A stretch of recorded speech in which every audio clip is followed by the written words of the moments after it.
காலை வணக்கம். தினம் ஒரு திருக்குறள். அதிகாரம் 30. வாய்மை. குறள் 296. பொய்யாமை அன்ன புகழில்லை, ஈயாமை எல்லா அறமும் தரும். மீண்டும்.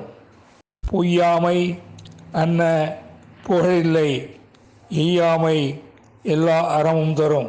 இதன் விளக்கம்: ஒருவனுக்கு பொய் இல்லாமல் வாழுதலை விட புகழ்நிலை வேறொன்றுமில்லை.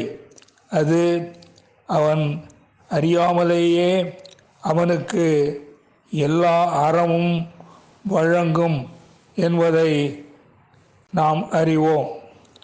மீண்டும். ஒருவனுக்கு பொய் இல்லாமல் வாழ்தலை விட புகழ்நிலை வேறொன்றுமில்லை. அது அவன் அறியாமலேயே அவனுக்கு எல்லா அறமும் வழங்கும் என்பதை நாம் நன்கு அறிவோம். நன்றி, வணக்கம் கூறி உங்களிடமிருந்து விடைபெறுவது தேரெழுந்தூர் கோசகன் என்கிற டிவி நாராயணன், சென்னை.